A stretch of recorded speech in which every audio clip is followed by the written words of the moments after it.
sama gompel-gompelnya ini masih tersisa yang bagus, dan ini tentunya menunjukkan satu nilai estetika yang tinggi. Dan ada satu gambar. Bismillahirrahmanirrahim. Dari Eko Papa, berikutnya adalah episode kedua daripada trilogi Pompeii.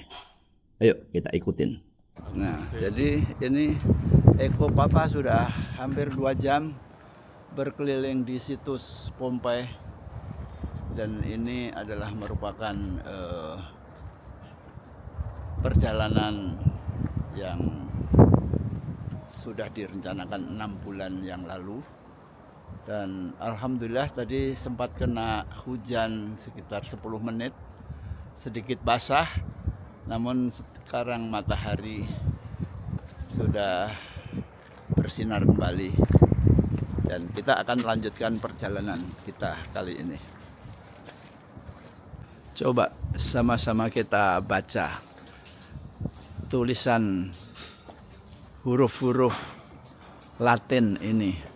Betapa kebudayaan masyarakat pada waktu itu sudah mengenal tulis-menulis dan sudah menyampaikan pesannya masing-masing, bahwa bangunan ini dulunya apa. Ini adalah tertulis di dinding dan diabadikan hingga sekarang. Pak, kita perhatikan di dinding sana di kejauhan, jarak sekitar 15 meter. Dinding itu ada lukisan dinding yang asli warnanya. Warna catnya tidak berubah, ada warna hijau, ada warna biru, kuning, coklat, merah. Dan di situ menunjukkan bahwa teknik dan estetika keindahan ruangan pada waktu itu sudah sedemikian masifnya. Termasuk di dinding kiri kanan ini mungkin sudah pudar. Perhatikan lorong-lorong ini, kawan. Ini lorong ini pada ketinggian sekitar 40 cm dari lantai. Ya. Ini sekitar 40 cm. Jadi ini adalah semacam tempat jalan, dan di samping ini yang di atas adalah trotoar. Namun ini ternyata oleh mereka di tengah-tengah dikasih semacam batu besar, dan batu ini bukan dipasang baru, namun ditanam sudah dari sananya. Artinya wilayah sini tidak dibenarkan orang goes naik sepeda ataupun pakai skuter. Bukan, waktu itu adalah mungkin ada kereta kecil yang digeret kuda. Tapi bagi orang bangsawan atau orang kaya, biasanya semena-mena memasukin wilayah-wilayah yang penting, dia parkir kendaraan. Nah, mereka harus parkir di luar kereta kudanya. Jadi di sini betul-betul mereka yang berjalan kaki, tidak terkecuali apakah dia orang kaya atau rakyat jelata, apakah dia pejabat ataukah rakyat jelata, dan lain sebagainya. Ini mereka sudah mempunyai aturan tata tertib traffic yang memadai, yang juga waktu itu kalau tidak diatur seperti itu mungkin banyak pelanggaran-pelanggaran yang dilakukan. Ini kembali adalah teknik bangunan pada waktu itu. Mereka berjenjang, batu bata, batu alam, batu bata, begitu seterusnya. Dari bawah ya. Dari bawah dimulai seperti itu. Pastinya ada pondasi, dan pondasinya pasti lebih kuat dari pondasi-pondasi sekarang. Karena ya mereka teknik bangunan presisinya sangat tinggi. Jadi kalau dilihat ini sudutnya 90 derajat, ini adalah sudut yang presisi. Ini dindingnya demikian lurus dilihat dari samping ini begitu rata. Ini adalah teknologi pada waktu itu sudah mampu membuat bangunan seperti ini, dan sudut-sudutnya juga demikian. Ini di sebelah kanan ini ada tembok besar. Ini rupanya ini semacam bangunan besar yang mungkin mempunyai fungsi dan untuk kegiatan aktivitas yang besar juga. Coba kita akan tengok, ini ada pintunya. Kita lihat pintunya. Ini. Nah, oh ini basilika nih. Disebut basilika. Nah, kemudian, nah betul sekali. Ini ada pilar-pilar besar, berarti di atasnya dulu ada semacam bangunan atap yang tinggi besar.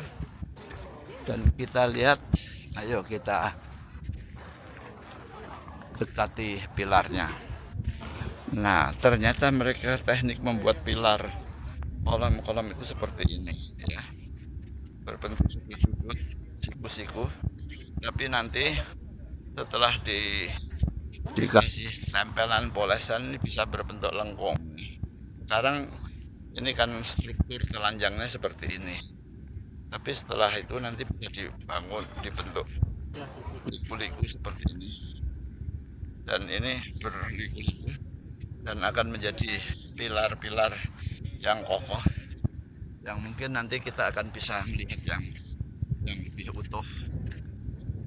Jadi ini, nah, ternyata di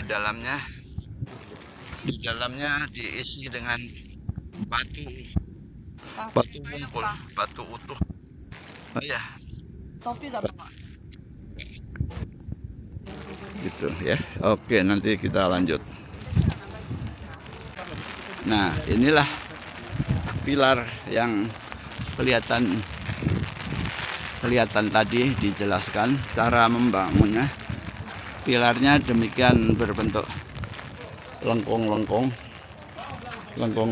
tapi di sini tampak ada bagian pilar yang terkelupas. Nah, ini adalah batu bata yang seperti tadi yang kita ulas sebelumnya. Jadi ini setelah ditempel dengan semen akan menjadi halus ini dan menjadi pilar yang besar. Ini mungkin diameternya 80 sampai 100 cm nih, garis diameternya. Oke.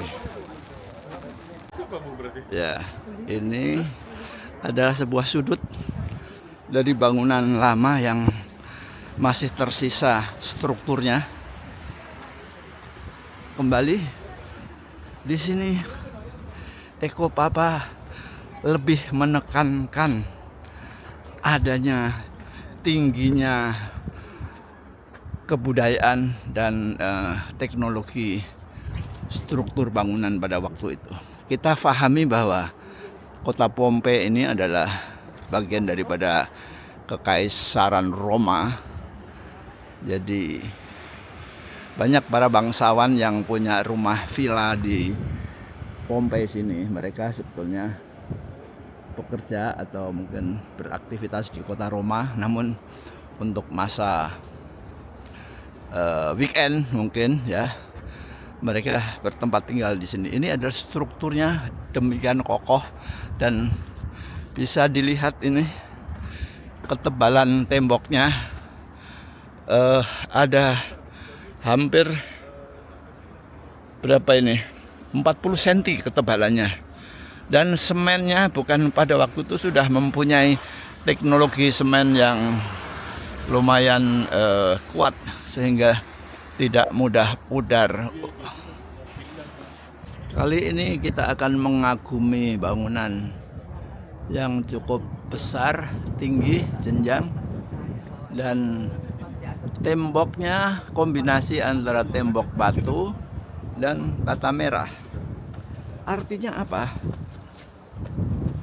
teknologi bata merah ini sudah dikuasai oleh mereka pada tahun 0 Masehi sampai tahun 79 Masehi. Ini adalah bata merah seperti di tempat kita ya. Sementara ini adalah batu-batu yang disusun namun cukup presisi menggunakan teknik vertikal yang bagus sehingga membentuk pintu yang demikian jenjang. Yang ini adalah bangunan mewah, salah satu dari yang ada di Pompei. Coba perhatikan lukisan dinding, betapa mewahnya lukisan ini dan menunjukkan nilai estetika yang sangat tinggi. Mereka pada tahun sebelum Masehi sudah menguasai teknik teknik lukis dinding dan tentunya lukis kanvas ataupun lukis yang lain pun sudah sangat mereka kuasai. Dan perhatikan bagaimana mereka membuat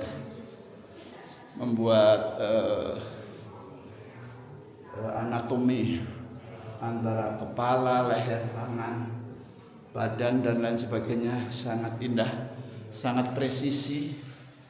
Dan ini kembali lagi, ini adalah bagian daripada teknik lukis yang sering kita lihat, misalnya hasil Michelangelo dan yang lainnya. Ini di atas pun juga demikian. Ya, tidak hanya ruangan ini saja, ruangan yang lain pun demikian. Ruangan yang lain pun sangat indah. Nah, ini adalah ruang yang sangat indah juga.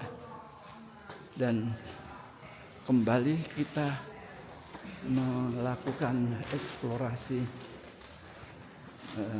Nah, ini adalah dindingnya, betapa tebalnya, ketebalan daripada semen dan struktur temboknya seperti ini. Ini luar biasa, kita perlu apresiasi dan perlu berterima kasih. Dan bagaimana mereka membuat ornamen sepertinya Oke, saya ditegur oleh petugasnya, tidak boleh sentuh. Tentunya menunjukkan satu nilai estetika yang tinggi.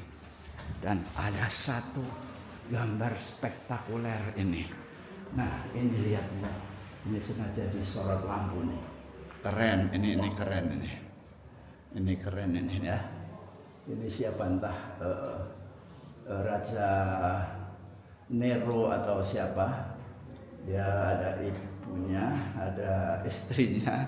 Salah satu istrinya yang sedang hamil dibunuh oleh Raja Nero, yaitu riwayatnya bisa ditelusuri di Eko Papa Channel juga ya.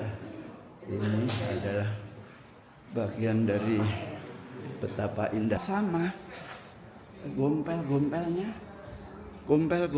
ini masih tersisa yang bagus. Dan ini tentunya menunjukkan satu nilai estetika yang tinggi. Dan ada satu gambar spektakuler ini.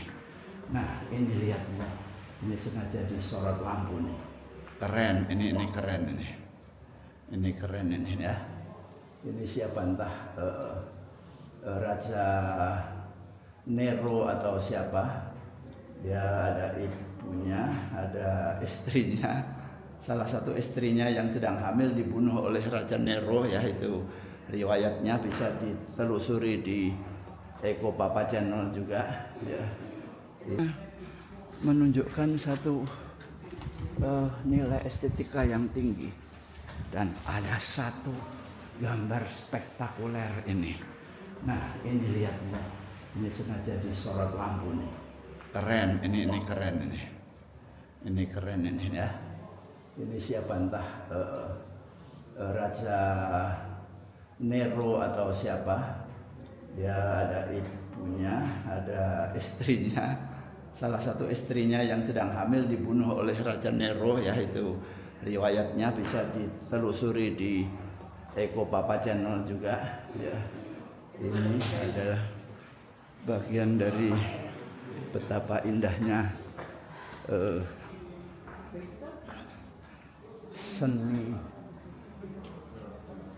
seni estetika pada waktu itu. Nah, ini tentunya mungkin berbentuk kolam. Jadi ini ada drainase, mungkin sang raja atau sang pangeran berendam di kolam sini. Ini turun, dan ini pilar-pilarnya juga menunjukkan presisi yang tinggi, dan kembali dinding-dindingnya sangat indah, ya. Eko Papa betul-betul terkesima bagaimana dulu Eko Papa waktu SD menggambar manusia susah sekali, menggambar hidung, kuping, dan mata susah sekali, menggambar tangan, jari-jari nggak bisa proporsional, sulit sekali.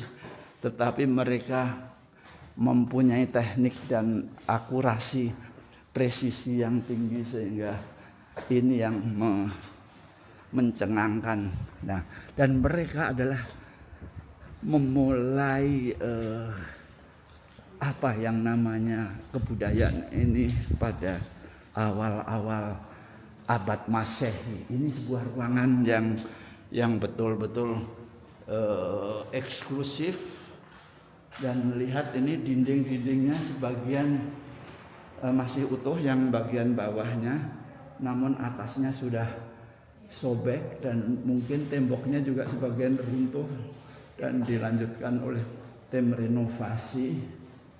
Ini adalah entah bagaimana mereka sudah memiliki teknik-teknik yang sangat tinggi. Lihat itu bagaimana ornamen kecil di sepanjang dinding bawah pada ketinggian 1 meter, seukuran pinggang manusia. Nah, mereka mengambil komposisi warna pun juga sangat indah, antara warna terakota marun dengan warna hitam, biru, hijau, dan dikombinasikan. Ternyata warna-warna tersebut menghasilkan kombinasi keindahan yang abadi. Dan ini adalah taman. Ini tamannya demikian indah. Pilar-pilarnya coba perhatikan. Pilar ini pilar ini tadi sudah diceritakan bagaimana mereka membuat pilar. Ternyata di dalamnya ada bata merah yang dibuat bersegi-segi, dan terakhirnya dikasih polesan dengan semen, sehingga warnanya dan bentuknya menjadi bergerigi seperti ini.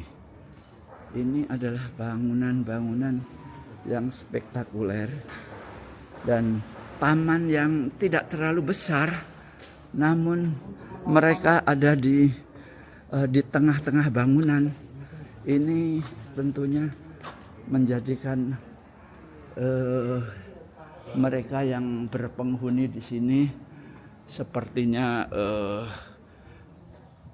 tidak butuh jalan-jalan ke mall atau jalan-jalan ke Jalan Braga di Bandung. Mereka sudah cukup semuanya dibantu atau dilayani oleh para dayang-dayangnya. Kalau kita di Jakarta mungkin tinggal di rumah, barangkali semegah-megahnya, semewah-mewahnya rumah kita, mungkin kita masih ingin berrekreasi ke mall. PIM 1, PIM 2, PIM 3, dan nanti PIM 4. Tapi kalau kadang-kadang setelah bosan dengan PIM 1, 2, 3, 4, kita Kalau weekend ke Bandung atau ke Puncak, Puncak sudah bosan ya. Puncak sudah terlalu macet, menjemukan. Inilah Pompei ya.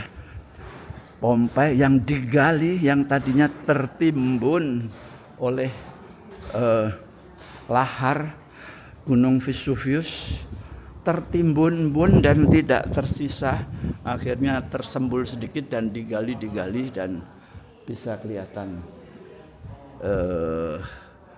situs lama.